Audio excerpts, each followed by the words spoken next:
Pedrão, primeiro vídeo aí do... Põe do Tamir aí. Um dos caras que eu mais gosto é o Tamir, mano. Aliás, é o canal que eu mais escuto hoje, é o do Tamir. O Tamir é muito lúcido. Salve, salve, Rodrigão. Salve, salve, Robertinho. Um abraço pro Pedro também, se estiver por aí. Um salve pro Jones, também pro Fred, meu amigo. Salve, salve, Rodrigão. Salve, salve, Robertinho. Um abraço pro Pedro também, se estiver por aí. Um salve pro Jones, também pro Fred, meu amigo Fred. Um abraço, mano. A minha primeira pergunta eu queria fazer pro Jones. Durante a história do Brasil, né, teve alguns momentos, alguns episódios que foram chaves para mudar, assim, estruturalmente as condições dos trabalhadores do povo brasileiro de uma forma geral. E durante vários desses processos, as organizações comunistas e os comunistas brasileiros, eles estiveram na posição errada, né, contrário àquelas transformações e tal. Eu sei que muitos desses erros, inclusive até ontem, né, o João estava comentando lá com o Chico Moedas, né, em relação dos comunistas com a eleição do Darcy Ribeiro em 86, ficando contra o CIEPS, mas talvez um momento mais icônico, né, na minha cabeça sobre isso foi em 30, quando o Prestes recusa a apoiar o Getúlio na Revolução, né. E aí o nosso amigo em comum, o Francisco Cortinho de Moraes, ele acredita que se o Prestes tivesse apoiado Getúlio na Revolução de 30, o rumo da história do Brasil teria sido outro. E eu concordo com ele nessa afirmação. De uma forma geral, eu gosto muito das ideias que o Jones expõe, acho um cara inteligente e incrível, assim, sabe? Fantástico mesmo. Hoje meu campo político parece que não vai ter, tudo indica que não vai ter candidato em 2026, então eu já declarei publicamente aí que meu voto iria para o Jones sem maiores problemas. Aí a minha pergunta vem nesse sentido, assim, qual autocrítica, o que muda em relação ao Jones e esses outros grandes comunistas que a gente teve na história do Brasil, para que, quando uma situação importante dentro da história de mudança, de transformação, de mudança importante aparecer na frente dele, ele não cometeu os mesmos erros que os comunistas no passado cometeram, mentes brilhantes, como Prestes, por exemplo. Enfim. E pro Fred, eu queria que ele falasse um pouco mais na questão política, dessa questão abstrata, assim, né, questão de sentimento e de como a política ela mexe com o senso de pertencimento e com o senso de solidariedade da população de uma forma geral, né. A gente fala muito sobre uma forma mais científica, né, uma forma mais pragmática, economia, números e tal, mas eu queria a opinião dele como filósofo em relação a essa parte mais abstrata das coisas, de sentimento, coisas do tipo. Enfim, espero ter ficado claro aí a pergunta e um abraço aí para todo mundo e obrigado pela conversa de alto nível aí. Tamo junto, rapaziada. Esse cara é incrível mesmo, mano. Não tem jeito, não. A pergunta dele me emparedou mais do que eu ia falar, talvez você não vai dar conta de responder, Johnny, mas eu vou entender se você não der conta. O Tamir é foda. Tem que responder, porque inclusive eu tenho certeza que Fred vai querer comentar essa resposta, porque a gente vai aproveitar e entrar na relação Getúlio. Vamos lá. Primeiro, Tamir, um abraço, obrigado pela pergunta. Agora, Tamir, para de dizer que eu não li o livro do Ciro, sabe? Chatão. Você pode discordar e tal. Se tu quiser, eu te mando o fichamento de 15 páginas, que eu tenho tanta cara desgraça daquele livro, tá ligado? Mas é isso. Esse negócio, o Ciro não defendia uma aliança com a burguesia. Defende, deu errado também. Enfim, mas vamos lá. Camisa da amizade. Nunca falei isso, hein, Jones? Nunca falei isso. Ou você não leu o livro do Ciro, ou você não vê os meus vídeos. Ou os dois. Aí tem que saber pra ver, né? Aí tem que saber pra ver. Faz o seguinte, o YouTube mostra lá assim, ó. Entra na home do meu canal, Jones, com o seu perfil e roda assim, ó, os meus vídeos. Que o YouTube vai mostrar, assim, os vídeos que você viu ou não, até onde você viu. Que aí eu vou acreditar, tá bom?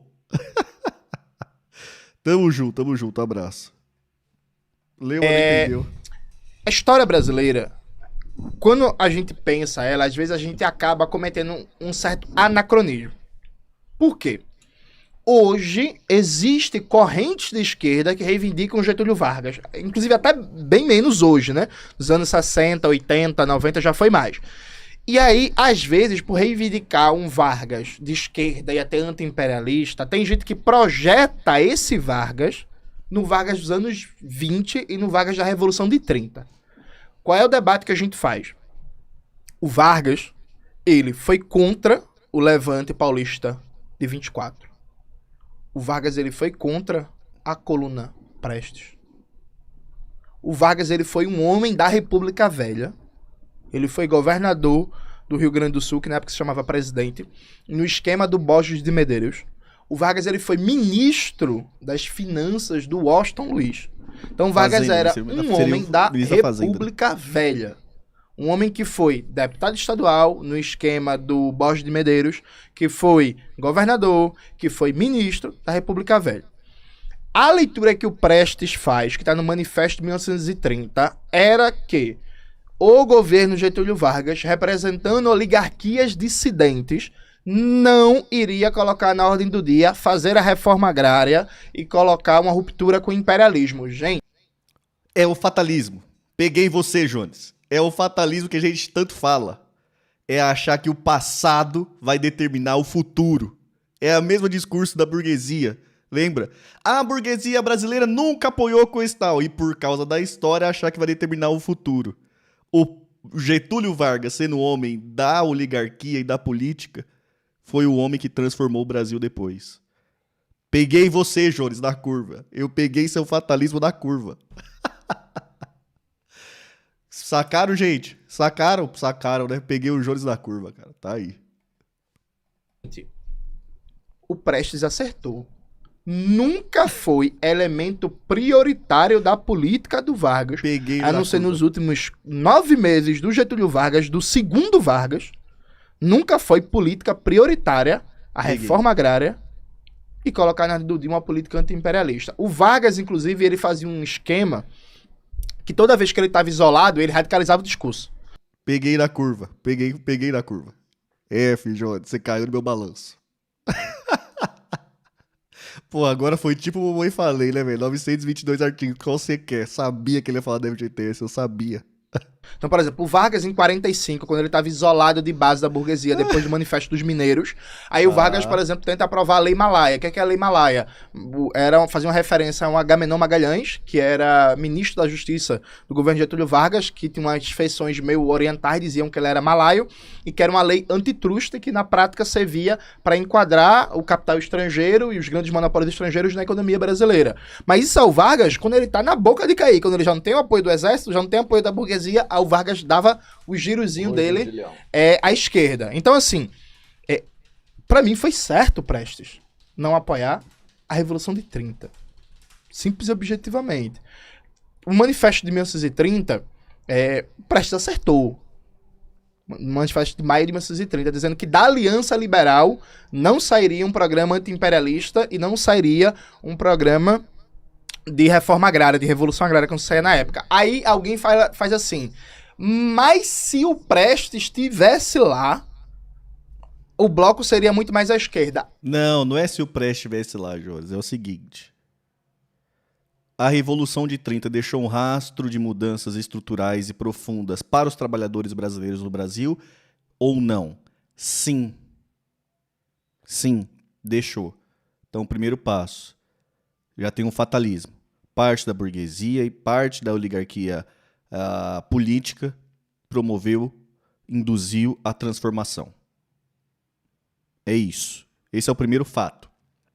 Independente se você acha do Vargas ou não. Isso é um fato. E aí a pergunta foi em relação a isso.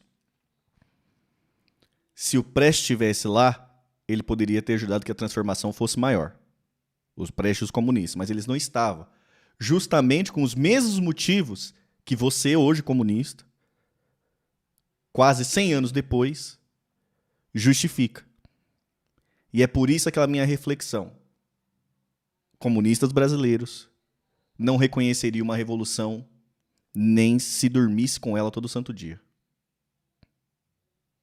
É esse o ponto. É essa a reflexão. E a pergunta era isso. Então, mesmo erro do Prestes, que era um homem genial, incrível, é o mesmo erro que você comete hoje. Não tem nenhuma autocrítica, não tem nenhuma reflexão sobre isso. Aí eu acho que tem um segundo anacronismo. Veja, é inegável que ao final da coluna Prestes, o Prestes era o maior nome do chamado ciclo tenentista.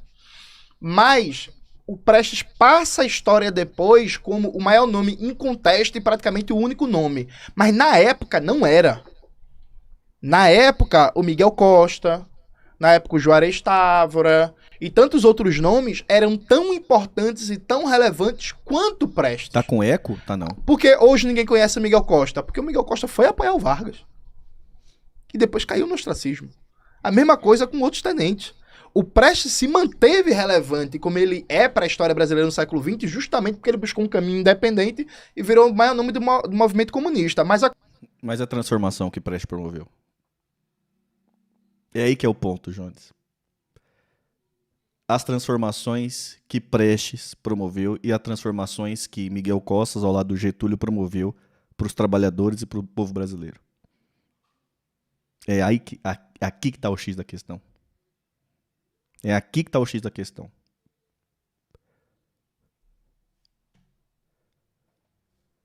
a coluna Prestes era a coluna Prestes de Miguel Costa. Vamos lá, gente, presta atenção. A coluna Prestes era a coluna Prestes Miguel Costa. Do ponto de vista de compreensão daquele fenômeno histórico, o Miguel Costa era tão importante quanto o Prestes. O Miguel Costa teve no bloco de apoio à Aliança Liberal. Qual foi a grande diferença que isso fez? Pelo contrário, os tenentes que se aliaram ao Vargas, eles ficaram à direita, não Vargas à esquerda. Vamos lá. Os tenentes que se aliaram ao Vargas ficaram à direita, não Vargas à esquerda. Isso por um lado. Por outro lado, os comunistas, não é verdade, aí eu entro na polêmica diretamente com o Fred, não é verdade que os comunistas tinham uma posição errática com o Vargas. Por quê? Presta atenção. A biografia do Vargas, escrita pelo Lira Neto. A abertura da biografia, o Lira Neto descrevendo uma cerimônia de homenagem a um aviador fascista, puxando de memória, o nome dele era Ítalo Balbo, que da Itália de Mussolini, que vem visitar o Brasil. Eu não trabalho com a sociologia paulista que resume o Vargas a fascista, mas era inegável os vários flertes do Vargas antes do Estado Novo com o fascismo. Está amplamente documentado. E é inegável a posição proeminente de figuras abertamente fascistas e nazistas no governo Vargas no Estado Novo. Os comunistas faziam uma crítica desde 1932 sobre a complacência do governo Vargas com o fascismo e estavam corretos, e na época, nos anos 30, só os comunistas tinham clareza do que representava o fascismo no Brasil. Vários setores nacionalistas, vários setores liberais, vários setores católicos, vários setores do movimento negro tinham uma relação de flerte com Mussolini, com o fascismo e até com Adolf Hitler. Então, isso é inegável. Então, os comunistas eram hostis ao governo Vargas. O governo Vargas tinha, sim, elementos de complacência com o fascismo. Isso por um lado. Esse episódio que ele tá falando ali, eu tô entrando pro Robertinho, esse episódio que ele tá falando da abertura do livro do Lira Neto, inclusive tem aqui no canal, é Getúlio Vargas trocando... Isso aqui é muito bom, cara. Trocando sacas de café com avião pros italianos. Getúlio entregando café e recebendo aviões. Vocês se ligaram? Getúlio entregando café e pegando aviões italianos. É isso aí, italiano, vocês são pica. Então, é um regime da hora com esse tal. Toma esse café aqui, ó. Me dê esses aviões. Inclusive, era uma expedição trazer os aviões, né? Manja, trazer os aviões. Tome aqui café, me dê aqui seus aviões e da hora. Vocês são da hora. Vocês são da hora demais. Por outro lado, o governo Vargas se negou a dar como prioridade a principal pauta dos comunistas já nos anos 30, que era a reforma agrária. Vamos lembrar, porque o pressuposto do bloco do poder do Vargas era um bloco de poder de organizar contra-oligarquias agrárias. O Vargas não tinha industriais apoiando ele. E aí, nesse ponto, a historiografia revisionista da USP, do Boris Fausto e Companhia Limitada, quer dizer que o PR, o Partido Democrático, que representava os industriais, não apoiou a Revolução de 30, é verdade. O Vargas fez uma política industrial sem o apoio imediato dos industriais. Né? Então, vamos lá. Então, por isso que não teve reforma agrária. E o Vargas, quando teve o Levante 35... vinha de uma crítica muito dura aos comunistas, de que só os comunistas eram perseguidos pela polícia do Vargas e que os integralistas eram deixados livres pela polícia do Philip Miller. Isso é verdade. Está amplamente documentado, está amplamente debatido nos livros do Edgar Deck é o cara dos anos 70, Edgar Carone, sobre o Estado... Peguei até o Ed do livro. De novo. É um fato que em 34, começo de 35, a polícia do Getúlio Vargas só perseguiu os comunistas e deixava livre os integralistas. Pau tá torando. Quando vem o... Deixava livre os integralistas, você é muito conversador fiado, né, Jones? Pô, você é muito conversador fiado, cara. Deixava livre os integralistas, só de brincadeira, né, velho? Levante antifascista de 35 foi decisão do senhor Getúlio Vargas mandar Olga grávida pro campo de concentração nazista. Esse negócio que foi decisão do STF, isso é mentira. Foi decisão do senhor Getúlio Vargas mandar Olga presa. E quando o Prestes passou 7 anos preso, o Marechal Cárdenas do México se ofereceu pessoalmente para ficar preso no lugar do Prestes, para o Getúlio Vargas liberar o Prestes já no Estado Novo. Deixa o pau. E o governo Vargas não quis. Mesmo assim, quando o Prestes e os comunistas do PCB são libertados, eles defendem o Getúlio se manter no governo, entendendo que o Getúlio representava uma política econômica nacionalista e que os setores liberais que estavam de oposição ao Getúlio teriam uma política entreguista. E aí não é que o PCB tinha uma posição queremista. O PCB defendia, à época, o Getúlio se manter no governo, porque o processo de democratização do país avançaria muito mais com o Getúlio do que com os liberais da UDN, que estava se formando de oposição ao Getúlio. Beleza? O Fred vai falar sobre a Olga, deixa ele falar. Beleza. O que é que acontece? Pautorando. O Getúlio Vargas usa os comunistas para ter apelo de massa. Quando vem um golpe contra ele, a principal vítima da repressão do final de 45 são os comunistas. O Getúlio não abre a boca para condenar a repressão aos comunistas. Uma porrada de comunistas são presos. Presta atenção. Uma porrada de comunistas são presos. Aí, os comunistas lançam como candidato a presidente o Ieudo Fiuza, que era próximo do Getúlio, que trabalhou com o Getúlio, que era um cara de formação trabalhista, para dialogar com esse público trabalhista. O Getúlio... Mas aí vocês já tinham montado Levante, com apoio internacional, no meio do contexto, né? Não, João, tá espantalhando, pera, tá espantalhando. Para de espantalhar. O Trapalhilson ali, coitado, tá apanhando, peraí. O apoia o general Eurico Gaspar Dutra, que tentou matar ele no golpe de 37 dos integralistas, e que era um cara liberal, para os comunistas não ganharem as eleições. Então, repare, o Getúlio preferiu... Porque o apoio do Getúlio era decisivo naquela eleição. O Getúlio preferiu apoiar o Eurico Gaspar Dutra, de simpatias nazistóides, diga-se de passagem, e que conspirou para o Getúlio morrer no golpe integralista de 37, do que apoiar o Ieudo Fiuza. Né? Quando vem o resultado das eleições, os comunistas vão muito bem e tal, o pedido de registro eleitoral para caçar os comunistas veio do PTB.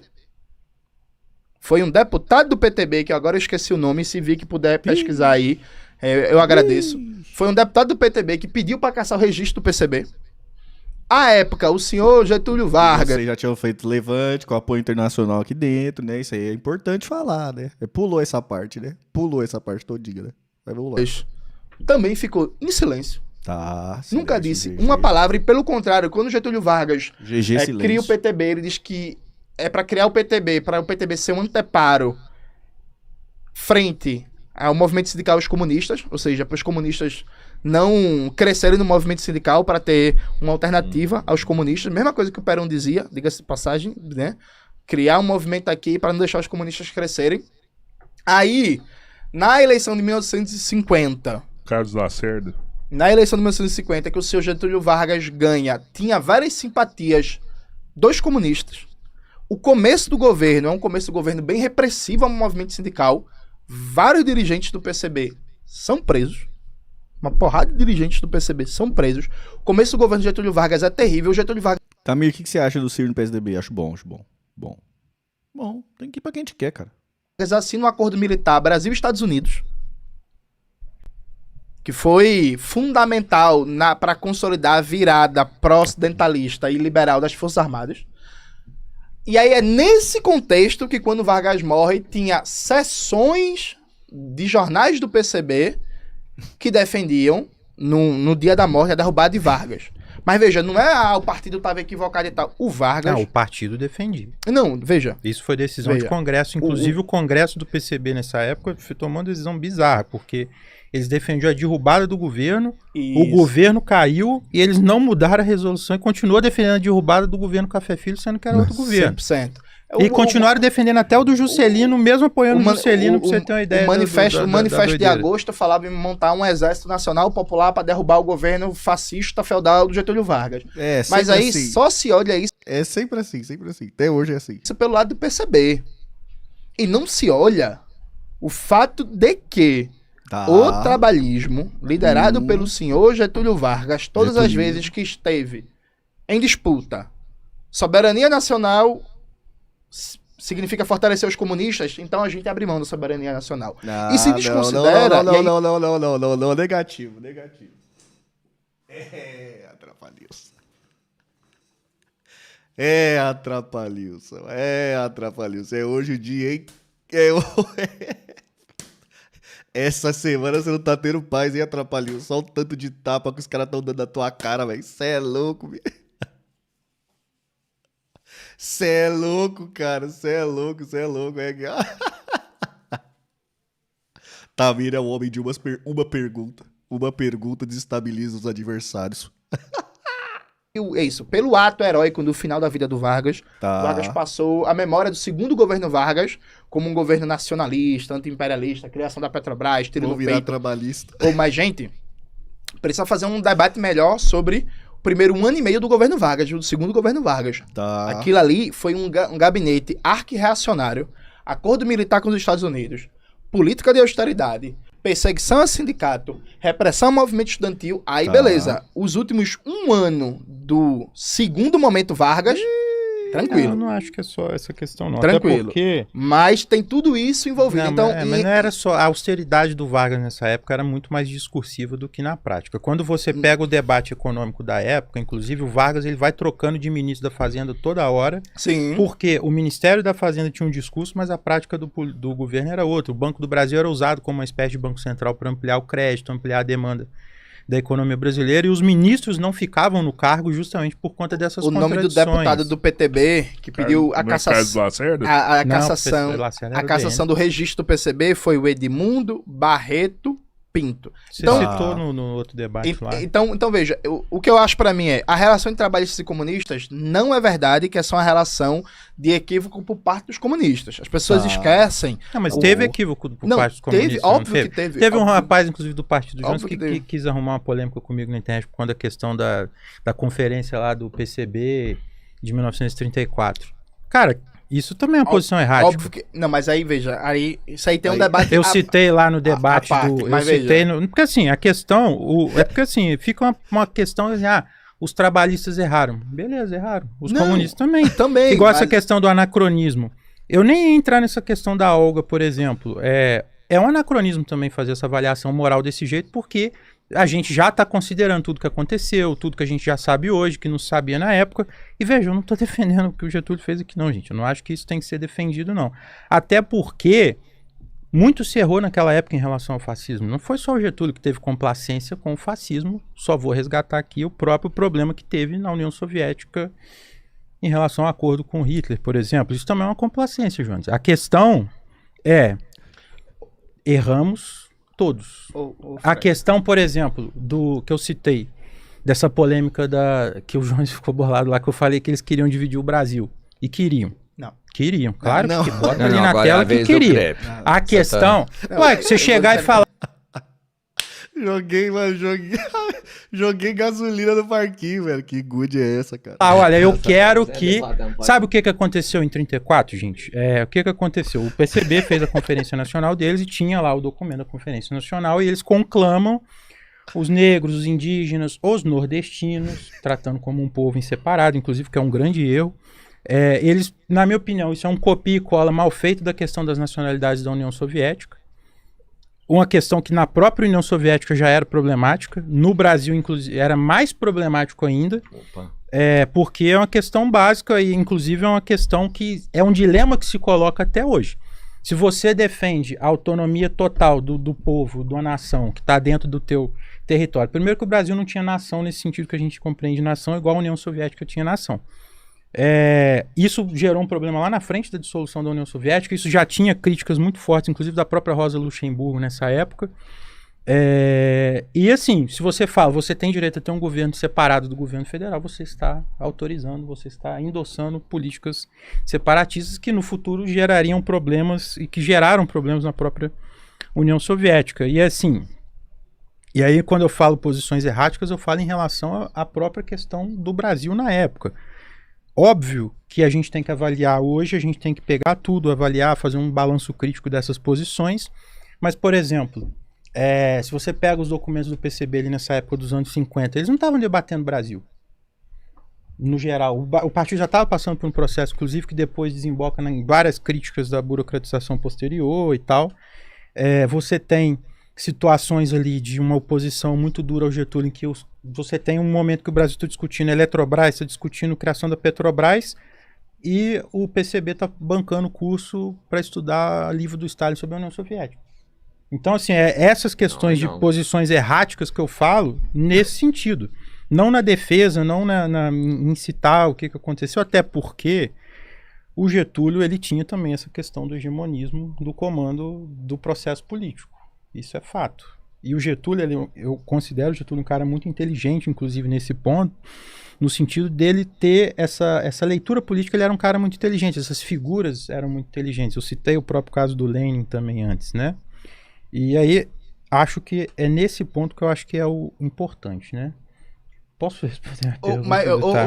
Ô Fred, mas assim... Vamos só desdobrar isso aqui, veja.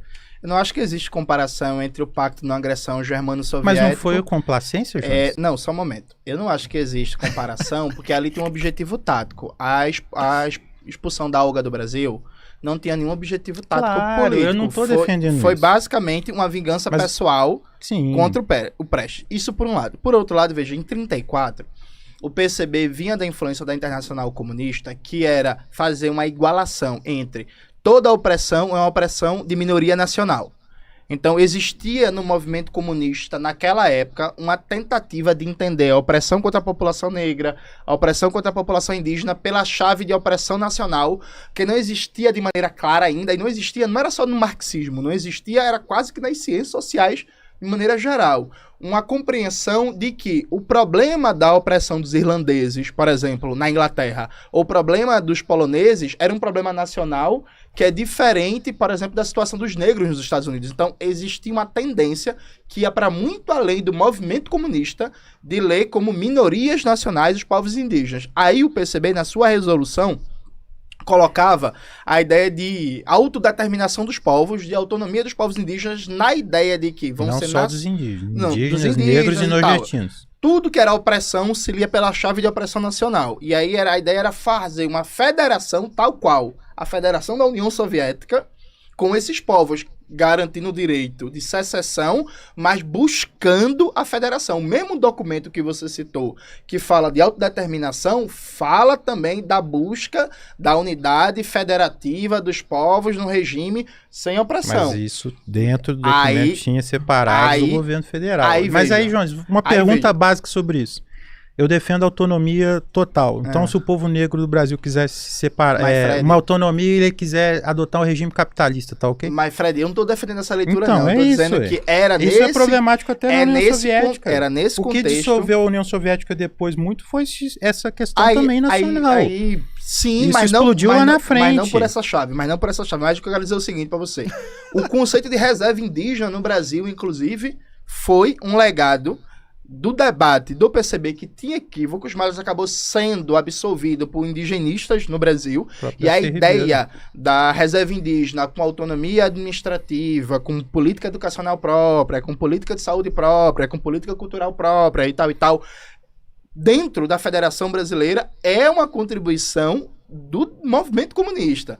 Então tem que avaliar o negócio. Não era só. Eu também acho. Não era só erraram, fizeram merda. Eu também acho. Até porque os erros e as derrotas, elas geram legados posteriores. Porque, inclusive... A própria derrota do projeto de reforma. Mas o problema é o seguinte, Jones, é agora do fundo do coração mesmo. Existe uma diferença muito grande entre o trabalhismo brasileiro e o comunismo brasileiro.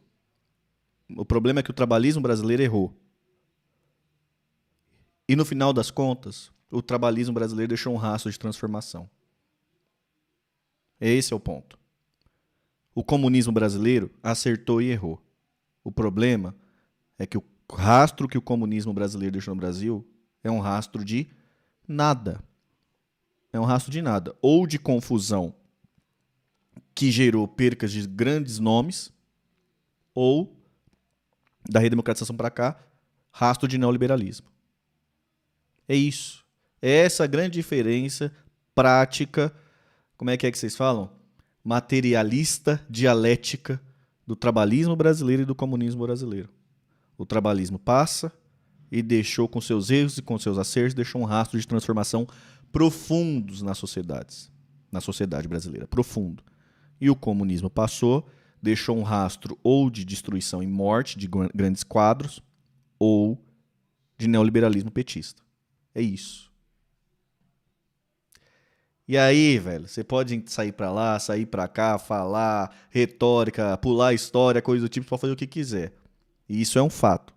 Todos nós hoje que defendemos aí os trabalhadores, tal, as coisas do tipo, identificamos com o mundo do povo, quase tudo que a gente advoga para manutenção e o aprimoramento é um fruto do trabalhismo brasileiro.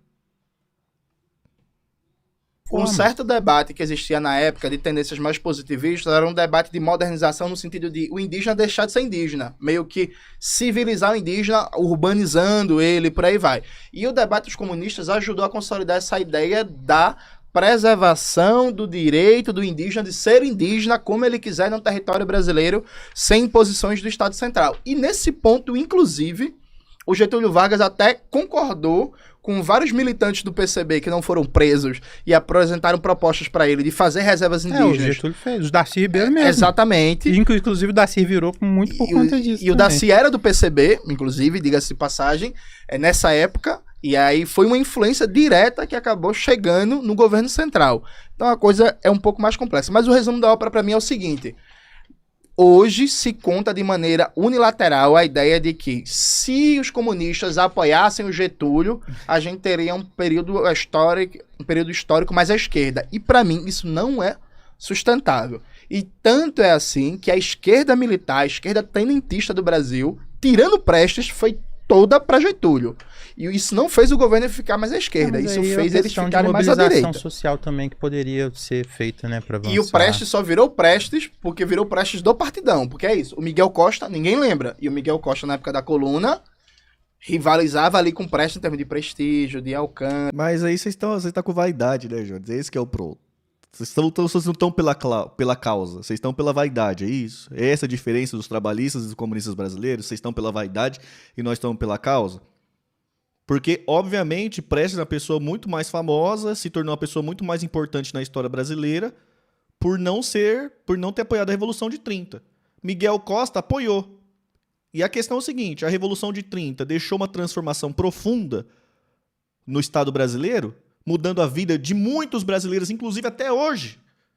Sim ou não? Sim.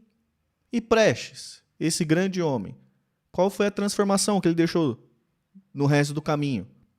O que hoje, que a gente vive aqui na nossa vida, no dia a dia, que eu falo assim, ó, isso aqui foi derivado da luta de Prestes. Qual é essa transformação que o Prestes deixou pro povo brasileiro, pro trabalhador brasileiro? Porque a transformação que o Getúlio, apoiado por Miguel Costa, deixou, eu sei. A do Prestes eu não sei. Então, qual que é a coisa mais importante? É a transformação ou é a vaidade? Fica a pergunta. De liderança. Mas é isso, boa pergunta. Agora o que a gente pode fazer? A gente tem que aprender com a história. Eu acho, por exemplo, você quer um erro dos comunistas? Para mim, muito claro, foi um erro dos comunistas, foi perceber a importância de debates colocados pelo Vargas em 45 com a Lei Malaya e depois no final do governo com a Lei de Remessa de Lucros. Eu acho que os comunistas demoraram a entender o impacto que aquilo tinha de mobilização popular e de perspectiva de mudar o padrão de desenvolvimento enfrentando a dependência. Então não é apoiar o Vargas, é entender um pouco mais o debate econômico que estava colocado ali e o impacto e a profundidade. Tamir, tá tendo canal de like na live. Pessoal, então vocês estão vendo lá, a live não deu like, mano. Isso aí é canalice, cara. Isso aí é difícil. Isso aí é difícil tancar, cara. Isso aí nem Getúlio, nem Prestes tanca, né, velho? Pô, aí não. da Lei Malaya, em 45, e da Lei de Remessa de Lucros, em 54, que acabou não saindo do papel, depois foi aprovado em 64 no governo Jango, e não foi aplicado porque veio o golpe. Ali foi um erro dos comunistas. Agora, a ala esquerda do trabalhismo e os comunistas conseguiram cooperar com alguma tranquilidade de 55 até 64. Zero bronca, trocando cotovelada, Guerreiro Ramos batendo na gente, a gente batendo em Guerreiro Ramos, e vinha ali, vinha aqui e tal. Zero bronca. O X da questão é, eu vou morrer, e aí eu amo a obra do Francisco Quartim de Moraes. Para mim é um grande historiador, um cara genial. Eu já debati isso com o Quartim de Moraes, inclusive lá no meu canal. Eu continuo achando que se faz uma análise anacrônica do Vargas. Se pega o Vargas da Carta Testamento e se projeta no Vargas de 1930. Eu, se tivesse 1930, eu não apoiaria o Vargas, que era um homem do sistema. Então perdeu meu voto, Jota? Perdeu meu voto, uai. Perdeu meu voto, uai. Acabou de ganhar um votinho e perdeu meu voto, uai. É a mesma coisa que vai ter uma Revolução Brasileira. Quem vai ser o líder da Revolução Brasileira? Vai ser Renan Calheiros. Porra, ninguém ia acreditar, pô. Porque é o Renan Calheiros. Sei lá, Vargas era o Renan Calheiros da República Velha. Acho que estaria à esquerda do Lula. Você vai responder o Tamir? Só vou entrar nessa questão que o Tamir, provavelmente ele deve ter feito essa pergunta pensando naquele debate sobre a fala do Ciro de apostar na inteligência do povo, nessa questão da emoção. Eu acho que ele me apertou mais do que o Jones, porque ele jogou pro campo do abstrato da política, e eu queria só destacar esse elemento que eu trouxe no início, inclusive, né, que eu falei para mim que é o principal erro do Ciro, que é o seguinte: você tem uma dinâmica que é a dinâmica cognitiva da política, que é você entender como é que funciona o processo, como que funciona a dinâmica econômica, como que isso está ligado com o mundo que você vive e tudo mais. E você precisa desse processo. Só que você precisa de uma liderança política, você precisa de uma estrutura política capaz de mobilizar a população, porque não é qualquer coisa, não é só você entender o mundo e que você vai ter automaticamente uma ideia